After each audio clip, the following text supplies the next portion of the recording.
오늘 우리에게 주신 하나님의 말씀은 마가복음 5장 1절에서 20절 말씀입니다.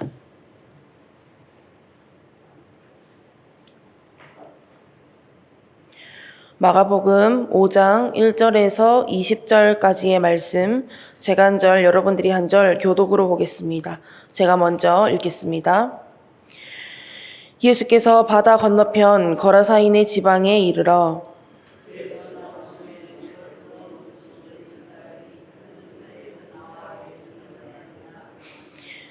그 사람은 무덤 사이에 거처하는데 이제는 아무도 그를 쇠사슬로도 맬 수 없게 되었으니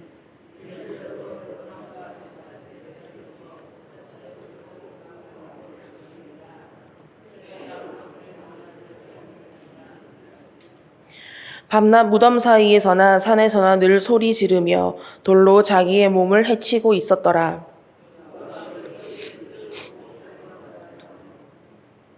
큰 소리로 부르짖어 이르되 지극히 높으신 하나님의 아들 예수여, 나와 당신이 무슨 상관이 있나이까?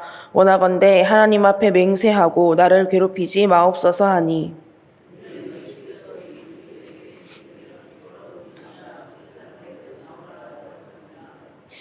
이에 물으시되 내 이름이 무엇이냐? 이르되 내 이름은 군대니 우리가 많음이니이다 하고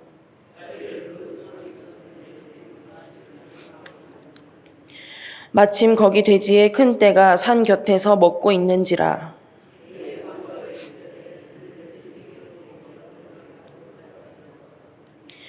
허락하신데 더러운 귀신들이 나와서 돼지에게로 들어가매 거의 2,000마리 되는 떼가 바다를 향하여 비탈로 내리더라. 바다에서 몰사하거늘.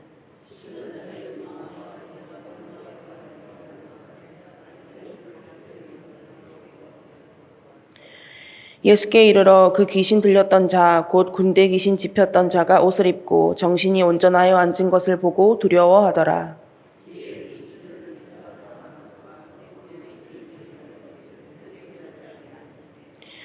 그들이 예수께 그 지방에서 떠나시기를 간구하더라.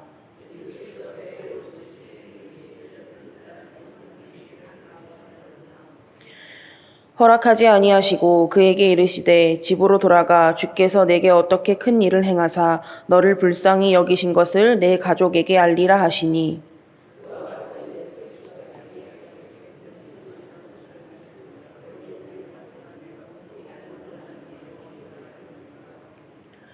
아멘.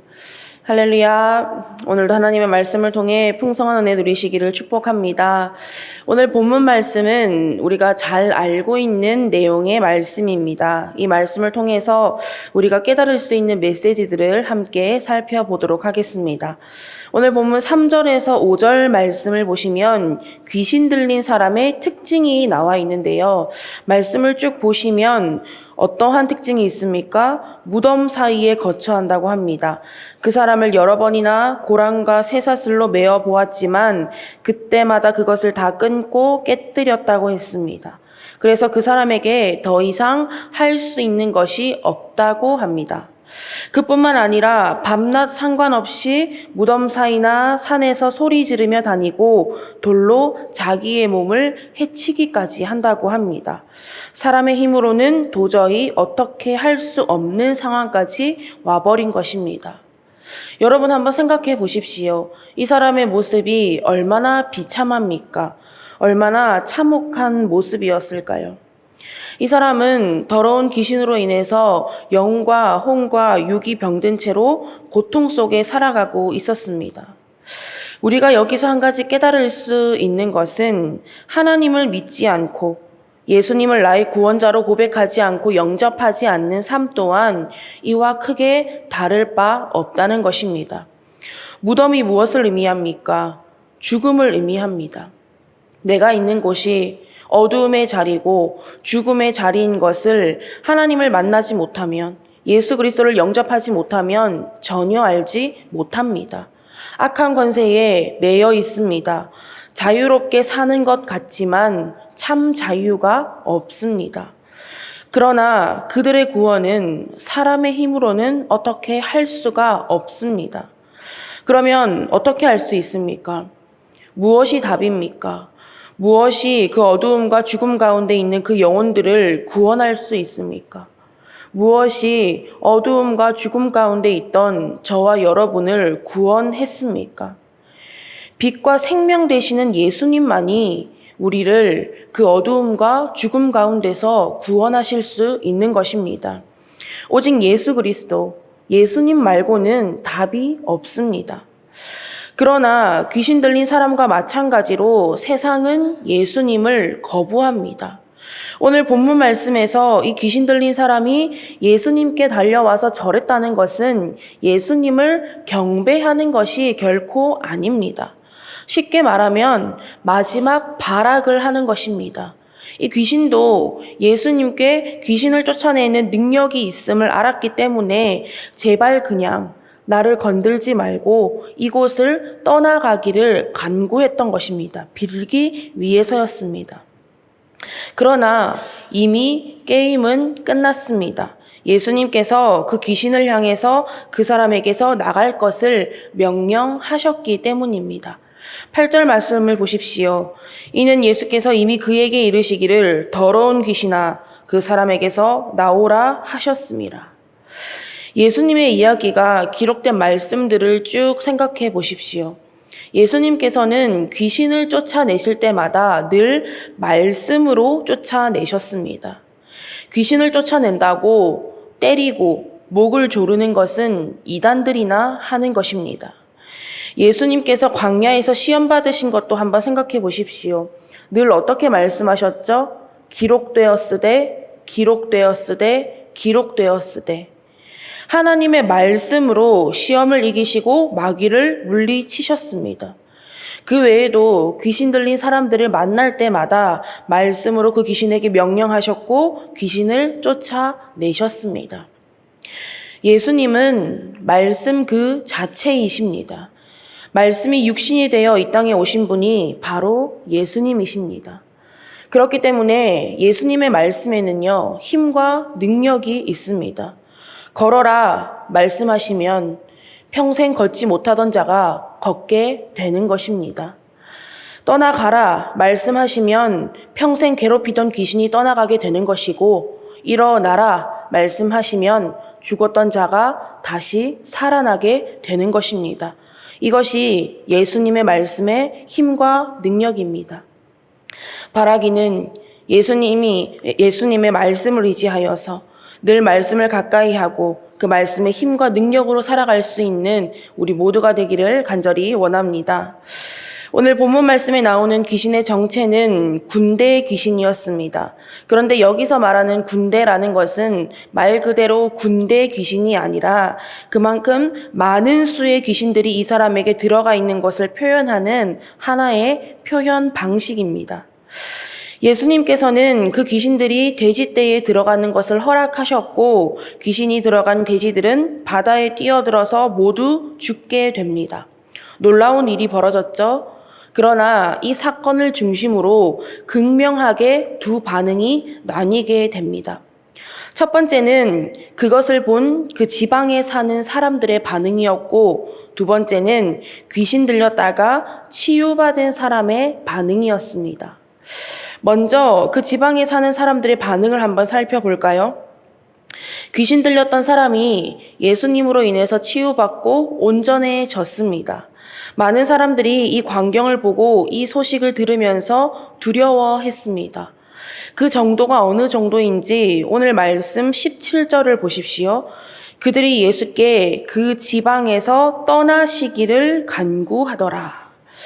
왜 예수님께 떠나달라고 했을까요? 놀라운 기적을 봤으면 예수님의 옷자락을 붙잡고도 여기에 조금 더 머물러 주십시오라고 했을 텐데 왜 간구했다는 표현을 마가가 사용할 만큼 예수님께 떠나가 달라고 했을까요? 조금 전에 거의 2,000마리나 되는 돼지들이 다 죽었기 때문입니다. 이 지역이 이방 지역이기 때문에 돼지를 치던 사람들이 이방인이다, 아니면 돼지를 치던 사람들이 부정한 유대인들이다라는 여러 가지 의견이 있지만 어찌되었든 이 돼지는 이 사람들에게 물질이었습니다. 그런데 예수님 때문에 자기들이 어마어마한 물질적인 손해를 보게 된 것이죠. 그렇기 때문에 이 예수라는 자가 여기에 조금 더 있다가는 하나도 남는 것이 없겠구나라는 생각을 한 것입니다. 이들에게 영혼에 대한 관심은 전혀 없었습니다.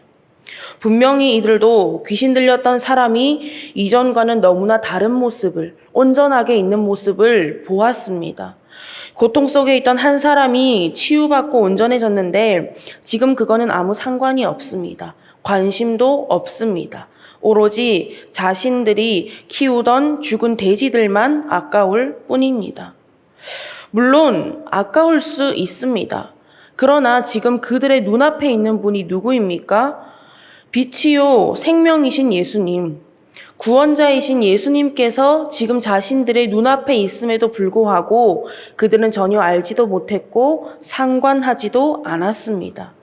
왜냐하면 물질에 대한 욕심, 세상에 대한 욕심으로 그들의 눈이 가려졌기 때문입니다. 예수님 앞에 무릎 꿇고 경배해야 함에도 불구하고 이들은 도리어 예수님께 당장 이곳을 떠나가 달라고 간구했습니다. 그러면 반대로 귀신 들렸다가 치유받은 사람의 반응을 한번 살펴보겠습니다. 오늘 본문 18절입니다.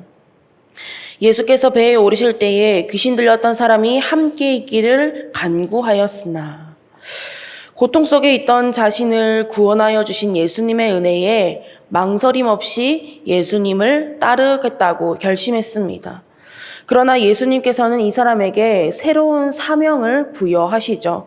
19절과 20절 말씀을 보시면 그에게 이르시되 집으로 돌아가 주께서 내게 어떻게 큰 일을 행하사 너를 불쌍히 여기신 것을 내 가족에게 알리라 하시니 그가 가서 예수께서 자기에게 어떻게 큰 일을 행하셨는지를 데가볼리에 전파하니 모든 사람이 놀랍게 여기더라. 여기서 데가볼리는 한 마을의 이름이 아니라 10개의 도시를 합쳐서 부르는 표현입니다. 그러니까 이 사람이 한 집, 한 마을 정도가 아니라 10개의 도시로까지 예수님을 전하는 사람이 된 것입니다. 여러분, 이것이야말로 인생 역전 아닙니까? 세상 사람들은 인생 역전이라고 하면 모두 물질적인 것을 이야기합니다. 그러나 예수 믿고 구원받은 것이야말로 인생 역전 아닙니까? 귀신 들린 사람에게서 예수님을 전하는 사람으로 변화된 것이 인생 역전 아니겠습니까? 믿는 분들 중에서도 이런 분들이 있습니다. 예수님으로 인해 물질적인 손해를 보려고 하지 않습니다. 예수님으로 인해 세상에서 손해보려고 하지 않습니다. 예수님으로 인해 세상에서 불이익 당하려고 하지 않습니다. 손해보지 않는 선에서, 불이익 당하지 않는 선에서 신앙생활 하려고 합니다. 하지만 그것은 죄송하지만 온전한 신앙생활이 될 수는 없습니다. 오늘 본문에서 예수님으로 인해 치유받은 이 한 영혼이 바로 나 자신이라는 것을 잊지 않고 우리가 믿는다면 우리는 예수님 앞에서 손해와 불이익을 말할 수조차 따질 수조차 없을 것입니다. 여러분, 예수님보다 귀한 것은 없습니다. 이 세상의 그 어떤 것과도 예수님과 바꿀 수 없습니다. 사도 바울이 뭐라고 고백했습니까? 이전에 자신을 자랑하던 것들을 다 배설물로 여긴다고 했습니다. 왜 그렇죠? 세상에서 가장 귀한 것을 만났기 때문입니다. 그 어떤 것과도 바꿀 수 없는 것을 만났고 깨달았기 때문입니다. 그것이 무엇입니까? 그분의 이름이 무엇입니까? 바로 예수 그리스도이십니다. 말씀을 정리하겠습니다. 우리의 힘으로는 죄와 싸워 이길 수 없습니다. 그러나 우리에게는 세상 그 어떤 것과도 바꿀 수 없는 가장 귀한 예수의 생명이 있고 예수의 이름이 있고 말씀의 힘과 능력이 있습니다. 여러분 이 사실을 믿으십니까? 이 믿음 가지고 오늘 하루도 승리하며 살아갈 수 있는 저와 여러분 밀양선결교회 모든 성도님들 될 수 있기를 간절히 바라고 원합니다. 기도하겠습니다. 하나님, 오늘도 하나님의 귀한 말씀을 허락하여 주시고 말씀과 기도로 하루를 시작하게 하심에 감사드립니다. 어둠의 권세에 사로잡혀 죽어가던 우리를 위해 빛과 생명으로 이 땅에 오셔서 구원하여 주신 사랑과 은혜에 감사드립니다. 늘 그 사랑과 은혜를 잊지 않게 하시고 그 무엇보다도 주님을 사랑하며 귀하게 여기는 우리 모두가 되기를 원합니다. 그리하여 예수님을 더 사랑하는 삶, 더 말씀으로 살아가는 삶, 더 그 생명을 전하는 자로 살아가게 하여 주시옵소서. 감사드리며 예수님의 이름으로 기도드립니다. 아멘.